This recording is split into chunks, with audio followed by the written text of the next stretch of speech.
जो चैप्टर 6 अध्याय 2 में है, ये एंटी क्राइस्ट है, ये मसीह नहीं है, मसीह की नकल कर रहा है। ये श्वेत घोड़े के ऊपर है, यीशु भी श्वेत घोड़े के ऊपर है, मतलब ये गुमराह करने की कोशिश कर रहा है। ये मसीह यीशु की तरह दिखावा कर रहा है। सबसे पहला जो घोड़ा है वो दिखाता है गुमराही को, बहकाए जाने को, डिसेप्शन को। जितना डिसेप्शन आज 21वीं सदी में बढ़ चुका है, मैं नहीं समझता हूं या मैं नहीं सोचता हूं कि इससे ज्यादा पहले कभी था। एंटी क्राइस्ट को समय दिया गया। जब हम प्रकाशित वाक्य 13 वचन 5 और 7 में पढ़ते हैं, वहां पर लिखा है कि उसे 3.5 साल का समय दिया गया है। किसके लिए? ताकि वो लोगों को अपने साथ जोड़े। और वो लोगों को अपने साथ कैसे जोड़ेगा? लोगों को डिसीव करके। तो हर सेक्टर में उसने लोगों को डिसीव कर दिया है, वो चाहे क्रिश्चियनिटी के अंदर भी हो या क्रिश्चियनिटी के बाहर हो, वो लोगों को गुमराह कर रहा है, डिसीव कर रहा है और अपने पीछे लगा रहा है। तो ये है सबसे पहला घोड़ा, श्वेत घोड़ा, जो कि डिसेप्शन को दिखाता है।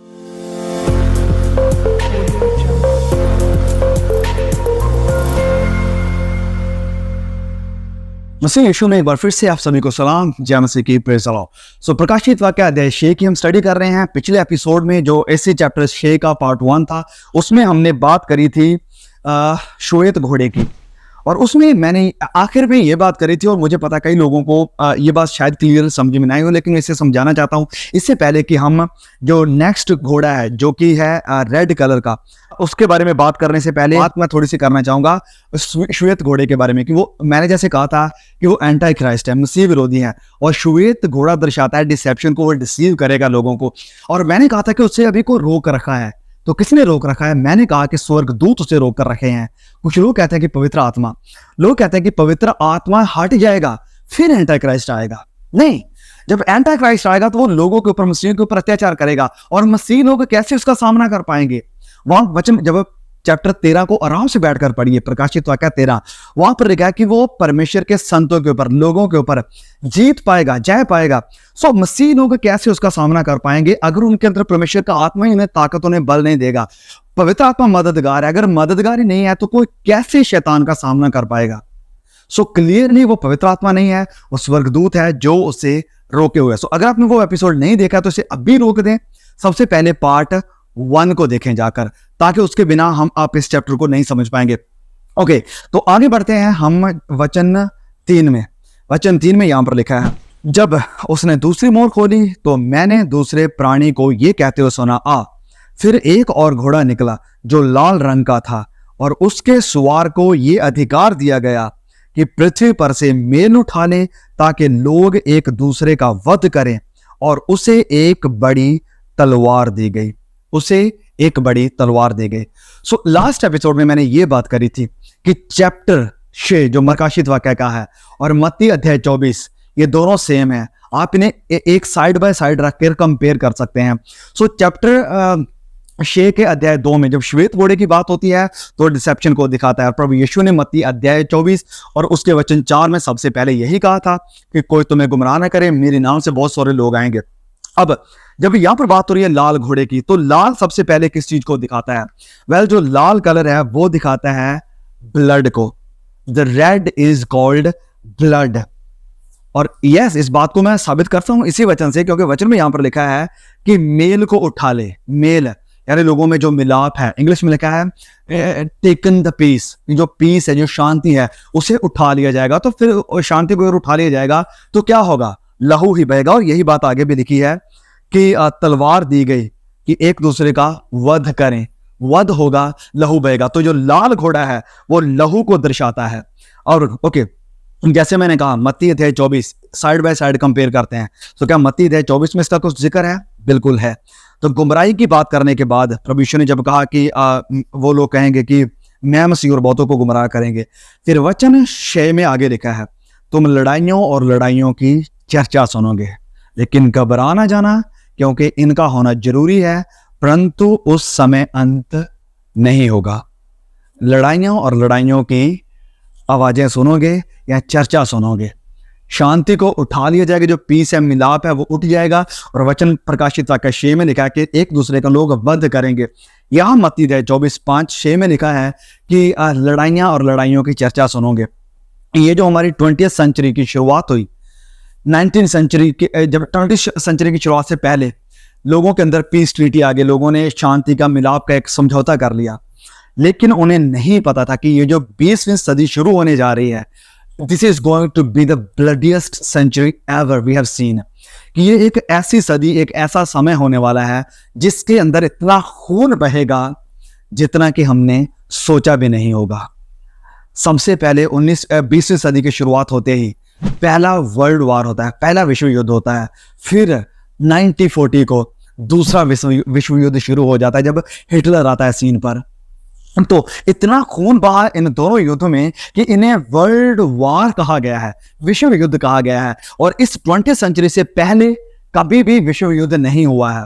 हो सकता होंगे, लेकिन कभी भी उसे इतना बड़ा नाम नहीं दिया गया था जितना कि अभी नाम दिया गया। इतिहास उस वक्त भी लिखे गए, लेकिन कुछ भी ऐसा रिकॉर्ड देखने को नहीं मिला कि विश्व युद्ध हुआ हो, एक देश दूसरे देश के ऊपर चढ़ाई करता था, लेकिन ऐसे पूरे देशों में युद्ध हो जाना ये नहीं था। तो 19वीं सेंचुरी की जैसे शुरुआत हुई, बहुत सारा खून बहा, क्योंकि वो एंड की शुरुआत थी।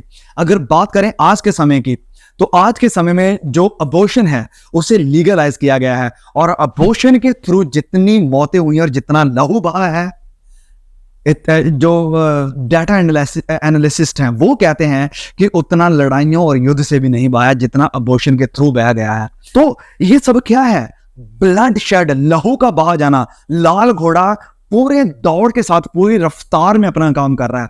ओके, इन चीजों को साइड कर दें।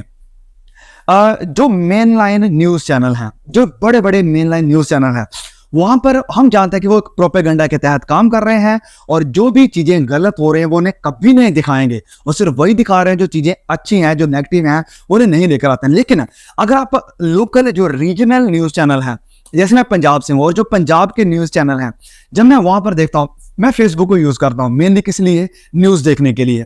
सो जब मैं फेसबुक के ऊपर जितने भी न्यूज चैनल है, मैंने वहां पर उनको सब्सक्राइब या फॉलो कर रखा है, तो वहां पर न्यूज आती रहती है। और मैं आपको बता रहा हूं कि कोई दिन ऐसा नहीं है जिस दिन किसी को मारने की, खत्म करने की, कत्ल करने की कोई खबर सामने ना आई हो। कोई दिन ऐसा नहीं जाता है। हथियार हर एक के हाथ में आ गए हैं। इतनी गोलियां अब मतलब आम हो गए हैं, ये गोलियां चलना, ये सारे इंसिडेंट आम हो गए हैं। एक मैं आपको इस छोटी सी घटना बताता हूं। पंजाब की बात है, तकरीबन एक हफ्ता या 2 हफ्ते पहले की बात है। मैंने देखा न्यूज में, एक लड़का कनाडा में रहता था, वो अपने घर आया अपने माँ और बाप के साथ है। तो उनका को घर में पता नहीं कोई इंटरनेट प्रॉब्लम, वो कहते हैं कि कोई थे भी नहीं, उनके जो आसपास के पड़ोस के लोग थे। यहाँ तक कि उस लड़के की माँ ने कहा कि कभी कोई घर में झगड़ा भी नहीं हुआ, तो ऐसा कुछ भी नहीं था। लेकिन एक, हाँ, ये बात है राखी की, जिस दिन राखियां थी, तो उस लड़के की माँ अपने घर में गई अपने भाइयों को राखियां बांधने के लिए, और पीछे उसका बाप और वो लड़का था। और इस लड़के ने, कहते हैं कि तलवार को उठाया या कुछ ऐसा हथियार लिया और अपने बाप को बड़ी बेरहमी से मार दिया, अपने बाप को। और ये कोई ऐसी बात नहीं है जो कि नहीं है, ऐसी बहुत सारी घटनाएं, बहुत सारी चीजें हमें दिन प्रतिदिन देखने को मिल रही हैं। बहुत सारे इंसिडेंट हमें देखने को मिले जहां पर कोई कपल लिविंग में रह रहे थे, मतलब बिना शादी किए हुए एक साथ रह रहे थे, और जब 1 साल बाद, 6 महीने बाद, 2 महीने बाद एक दूसरे से फेड अप हो गए, मन भर गया, तो क्या किया लड़के ने? उस लड़की के टुकड़े टुकड़े कर कितनी बेरहम मौत उसे दी कि जिनका बयान करना, जिनकी चर्चा करना भी यहाँ मेरे से नहीं हो पाएगा। आप जानते हैं, मुझे बताने की जरूरत नहीं है, लेकिन मैं थोड़ा थोड़ा आपके सामने लेकर आ रहा हूं ताकि आपको पता चले इस रेड हॉर्स के बारे में, जो कि लहू बहाए जाने की बात हो रही है। तो ये चीजें आप जानते, न्यूज पर कुछ चीजें आपने देखी हैं। यहाँ पर कहा है कि उससे ये दिया गया कि वो धरती पर से जो मिलाप है, जो लोगों के अंदर प्यार है, जो लगाव है, चाहत है, एक दूसरे, जो जान की कदर है, इंसान की कदर है, वो खत्म कर दी गई है, खत्म हो गई है। आज अगर छोटी सी किसी के साथ कोई भी बात हो जाती है, कोई सड़क पर जा रहा है, उससे बोल देता है कि साइड हो जा, और इसी बात से बंदा इतना क्रोधित हो जाता है कि गोलियां चल जाती है, एक दूसरे का कत्ल हो जाता है। मतलब मिलाप, जो मिलाप है उसे उठा लिया गया। और वचन में लिखा है कि, ओके, वचन मैं फिर से पढ़ूंगा, वचन 4 को। फिर एक और घोड़ा निकला जो लाल रंग का था, और उसके सवार को ये अधिकार दिया गया कि पृथ्वी पर से मेल को उठा ले, पृथ्वी पर से मेल को उठा ले, मिलाप को उठा ले, ताकि लोग एक दूसरे का वध करें। और उसे एक बड़ी तलवार दी गई, उसे एक बड़ी तलवार दी गई। तो ये जो वध किया जाना, ये जो एक दूसरे को मारना, ये सब चीजें एंड टाइम में आ रही हैं। ये लाल घोड़े को दर्शा रही हैं कि वो अभी अपना काम बड़े जोरों शोरों से कर रहा है। और मत्ती अध्याय 24 और उसके वचन 6 में भी यही लिखा है कि तुम लड़ाइयाँ और लड़ाइयों की चर्चा सुनोगे। हर दिन न्यूज़ में यही देखोगे, कोई दिन नहीं जाएगा जब लड़ाइयों और लड़ाइयों की चर्चा ना सुनो। और इन सब चीज़ों को देखकर प्रभु यीशु ने कहा कि घबराना जाना, अभी अंत नहीं है। अंत कब होगा? जब एंटी क्राइस्ट आएगा, जब वो अत्याचार करेगा, जब वो भयानक समय लेकर आएगा। अब आगे बढ़ते हैं वचन 5 में। 5 में यहां पर लिखा है, जब उसने तीसरी मोहर खोली तो मैंने तीसरे प्राणी को यह कहते हुए सुना कि आ। मैंने दृष्टि की और देखो एक काला घोड़ा है और उसके सवार के हाथ में एक तराजू है, एक बैलेंस है। और मैंने उन चारों प्राणियों के बीच में से एक शब्द ये कहते हुए सुना कि दिनार का सेर भर गेहूं और दिनार का 3 सेर जौ, पर तेल और दाखरस की हानि ना करना। तेल और दाखरस की हानि ना करना। जो व्हाइट हॉर्स है वो डिसेप्शन को दिखाता है, जो रेड हॉर्स है वो ब्लड शेड को दिखाता है कि कितनी किलिंग होगी, अनलिमिटेड किलिंग होगी, बयां से परे, सोचों से परे किलिंग होगी, लोगों का मारा जाना होगा। और फिर वचन अब जब 5-6 में आ जाता है तो यहां पर आ जाता है फिर ब्लैक, काला घोड़ा। अब ये जो काला घोड़ा है वो किस चीज को दिखाता है? वेल, ये दिखाता है फूड शॉर्टेज को। फूड शॉर्टेज यानी अकाल की बात होती है, यानी कि फैमिन की बात होती है। अब वो कहेंगे कि कैसे? वेल, ये वचन क्लियर कर रहा है हमें, ये फूड शॉर्टेज को ही दिखा रहा है, क्योंकि यहां पर लिखा है कि उसे एक बैलेंस दिया गया, एक तराजू दिया गया और उसे कहा गया कि दिनार का सेर भर गेहूं। दिनार, जो दिनार है वो क्या होता था? वो एक दिन की सैलरी होती थी। उसका एक भर से हूं, एक भर मतलब 1 किलो, एक दिन की सैलरी का 1 किलो गेहूं यानी वीट आएगी। आगे क्या लिखा है? और दिनार का 3 सेर जौ। जो जौ होंगे वो एक दिन की सैलरी के 3 किलो मिलेंगे। आज फॉर एग्जांपल आपकी मान लो एक दिन की जो सैलरी वो 500 रुपए है, 500 रुपए किलो गेहूं मिलेगा, 500 रुपए का 3 किलो जौ मिलेंगे। मतलब महंगाई की, फूड शॉर्टेज की यहां पर बात हो रही है। तो क्या मत्ती अध्याय 24 में प्रभु यीशु ने इसकी कोई बात करी? वेल, बिल्कुल करी। चलिए मत्ती अध्याय 24 और आगे पढ़ते हैं। वचन 6 में हमने देखा था कि लड़ाइयां और लड़ाइयों की चर्चा सुनोगे। वचन 7 में, क्योंकि जाति जाति पर और राज्य राज्य पर चढ़ाई करेगा और जगह जगह अकाल पड़ेंगे। जगह जगह अकाल पड़ेंगे, फूड शॉर्टेज। और आज ये दुनिया के लिए एक बहुत बड़ा इशू बना हुआ है। जब से रशिया और यूक्रेन के बीच में युद्ध हुआ, इतनी ज़्यादा फ्लडिंग हुई, इतना ज़्यादा बारिश हुई कि जिसके कारण बहुत सारी खेती, गेहूं, धान, ये सब कुछ इतना ज़्यादा फिनिश हो गए बेवजह, बिना किसी कारण के। जो आग लग रही है वेस्टर्न यूरोपियन कंट्रीज के कुछ जंगलों में, वो सब क्या कर रहे हैं? वो फूड को ख़त्म कर रहे हैं, जिसके कारण शॉर्टेज आ रही है। और ये कारण है कि इंडिया ने जब एक्सपोर्ट करना बंद कर दिया, राइस एक्सपोर्ट को बंद कर दिया, तो उस वक्त में ये खबरें फैलना शुरू हो गई कि ये बहुत बड़ा कारण होगा फूड शॉर्टेज का वर्ल्ड वाइड। तो यस, ये चीज़ें हमें क्लियरली दिखाई दे रही हैं। इन्फ्लेशन की बात करें, इन्फ्लेशन की अगर बात करें तो इतनी तेजी से बढ़ रही है कि हम इसका अंदाजा भी नहीं लगा सकते। इतनी तेजी से इन्फ्लेशन रेट बढ़ रहा है, सिर्फ इंडिया में नहीं, बाहर की कंट्रियों में भी, बाहर के देशों में भी, न्यूजीलैंड जैसे ऐसे सेफ देशों में भी ये एक बहुत बड़ा इशू बन गया है। और इन्फ्लेशन बढ़ने से क्या होता है? महंगाई होती है। महंगाई किस कारण होती है? क्योंकि फूड की या चीज़ों की जो उपलब्धि है, जो अवेलेबिलिटी है, वो ख़त्म हो जाती है। तो ये जो ब्लैक हॉर्स है ये भी बड़ी रफ्तार से काम कर रहा है। फिर एक चीज़ हम यहाँ पर नोटिस करते हैं कि वहाँ पर लिखा है कि परंतु तेल और दाखरस की हानि ना करना। जो तेल है और जो दाखरस है इसकी हानि ना करना, मतलब कि ये जो कॉस्टली चीज़ें हैं, जो महंगी चीज़ें हैं और जो रॉयल चीज़ें हैं, इनकी हानि नहीं होगी। अब हमें लगे कि शायद ये तेल और दाखरस जो वाइन है ये इतनी कॉस्टली महंगी चीजें नहीं है, लेकिन उस वक्त की जब हम बात करें, जब ये बातें लिखी जा रही हैं 90 AD के करीब, तो उस वक्त में जो तेल की अवेलेबिलिटी थी वो आज के जैसे नहीं थी। हम आज भी जानते हैं कि तेल कितना महंगा हो गया था।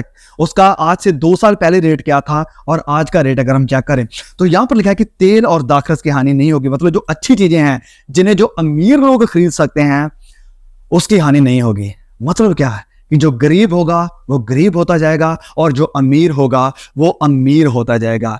और ये सिचुएशन आज हो गई है। जब लॉकडाउन हुआ, जब कोरोना की वजह से, तो जो गरीब था वो परेशान हो गया था, क्योंकि वो डेली जाता था, कमा कर लाता था, वो काम खत्म हो गया था।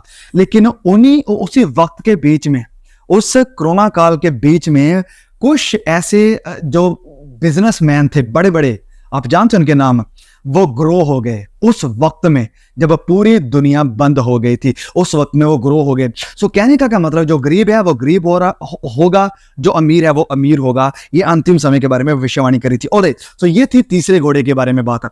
आगे बढ़ते हैं और बात करते हैं चौथे घोड़े की। वचन 7 से, तब उसने चौथी मोर खोली तो मैंने चौथे प्राणी का शब्द ये कहते हुए सुना कि आ, और मैंने दृष्टि की और देखो एक पीला सा घोड़ा है, और उसके सवार का नाम मौत है, मृत्यु है, और अधोलोक उसके पीछे पीछे है। और उन्हें पृथ्वी की 1/4 पर यह अधिकार दिया गया कि तलवार, अकाल, मरी और पृथ्वी के वन पशुओं के द्वारा लोगों को मार डाले। वन पशुओं के द्वारा लोगों को मार डाले।